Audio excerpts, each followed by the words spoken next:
correctly, your question is, what is the best way, or what are some strategies to be able to get faster to switching chords back and forth, right?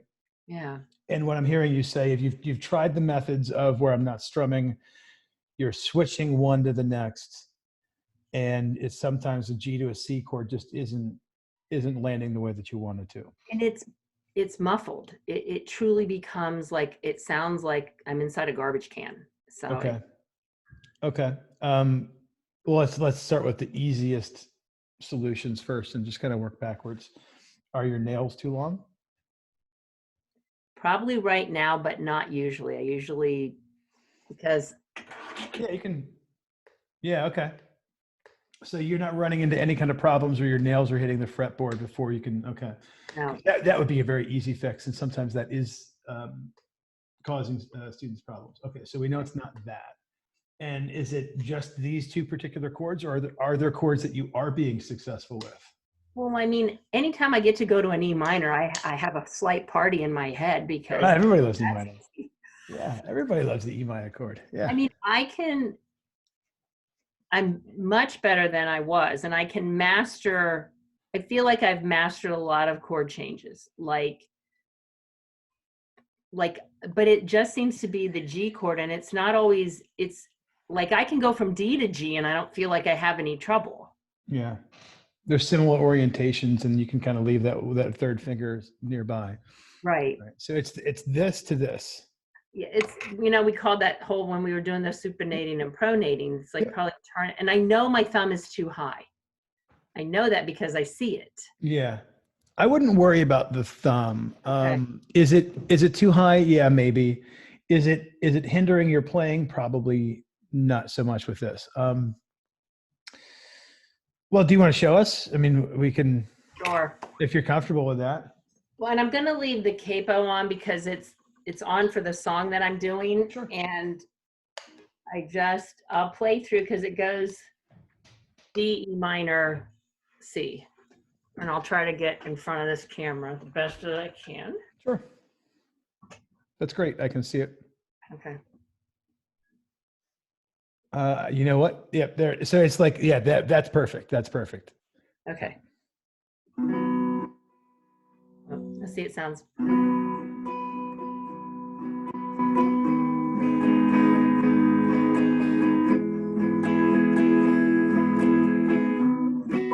See, it's like. Okay. That's mild. That's mild.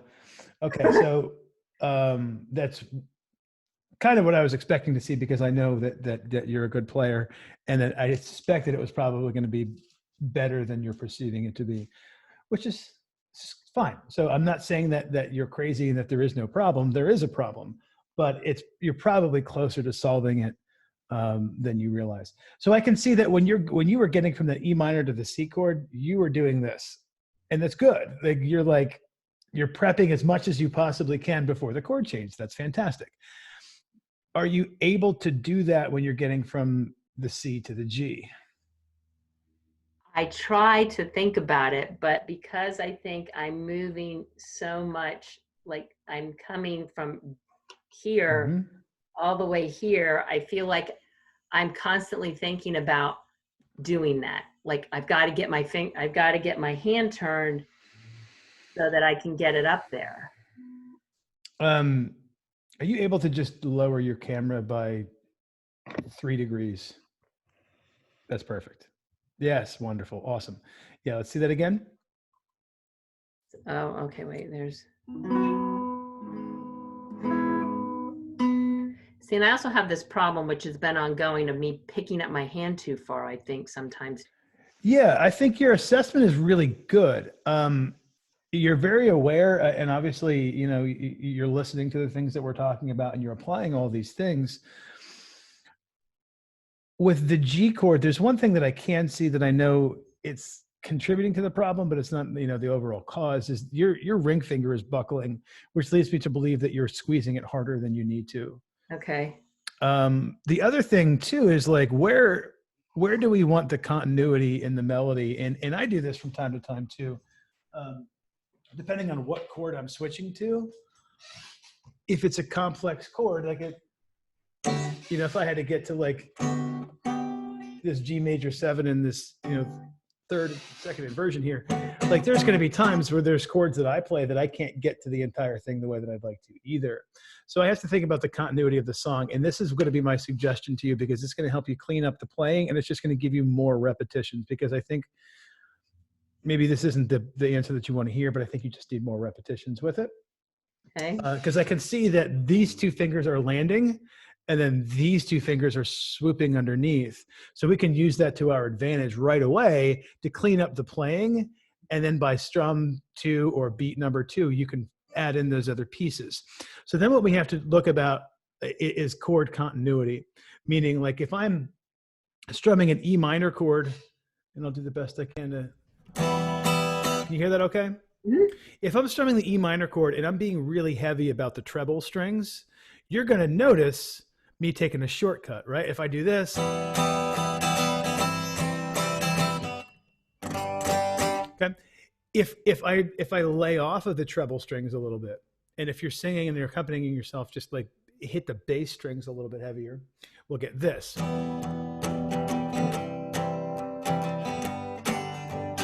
You see what I did there? I did. You took the focus off where I really am struggling and put it where I'm better at it. Yes. Okay. Yes. And I can tell you, I have seen professional touring musicians do that thing where they're get this and then that. It takes time. I mean, you're using all 4 of your fingers. Right. This right here is going to give me all that I need for the G chord. And by leaving out the high E string, I'm still playing all chord tones. It's not cheating. Just don't put just on beat number 1, get that bass end on there and then add those fingers in. Okay. The more you do that, just accept that, hey, this is going to be my middle of the road, medium term solution here. The more that you do that, you're going to get better at bringing these fingers around. Okay. The goal is to always try and get them there. I'm not saying if you stop trying, then it won't get any better. Keep trying, but you can adjust for that in your pick. Lay off, don't hit as hard, okay. Don't strum as far. Can you try that for me and see if that solves it?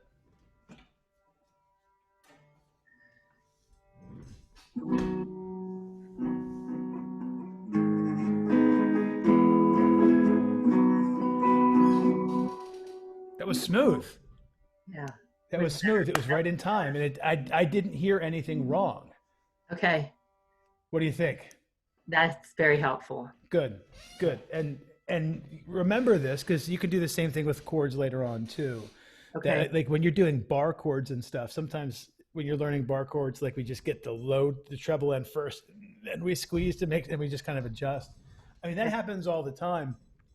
And if you look, last week in one of the sessions, we looked at like a Led Zeppelin tab, right? And you could see like the chords looked really precise. And I'm not saying that this is what Jimmy Page did or didn't do, but when you read really precise transcriptions of guitar music, you see all this wacky stuff in the pick where like, really, they're leaving out 2 notes there and then putting it back in the chord. Do you know what I'm talking about? Have you seen that in tab?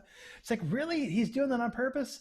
Sometimes they're not doing that on purpose. Sometimes they're doing exactly what you just did. Right. And I think that's, and I know it's Edwin's primary, my time, but that's why I think I get hung up. I'm so focused on this has to be accurately played, because in my mind, all of my background is I had to accurately play other instruments. And Tana sounds amazing. Thanks. I'll have to let her know. She's back there teaching too. So. But I think there are things that can happen differently on the guitar, and I just get hung up on that. Yeah. I get hung up on trying to it's different worlds, and I appreciate the precision of the world that you're coming from, and I'm not saying that it's not important to be precise, because it is. But it's also knowing, like I can grow into that precision, that you don't have to be precise from day one. And I think this is something that very much comes from the classical world. It's hyper competitive because you're competing for first chair. And I know that you probably had that too with flute, that, you're competing with that other person. Like not only do you have to play the piece, but you have to play it better than the person sitting to your left. And while I think there's a certain personality that thrives under those conditions, I also think that there's a lot of personalities that don't. And I don't know that if music is in fact art, I'm not sure that being competitive with it that way is really true to the art form, especially with guitar, especially with guitar. So hopefully that's helpful. Do you have additional questions? I just have one more, but go ahead. Edwin's Okay. next. Edwin's next. All right. Let me stop.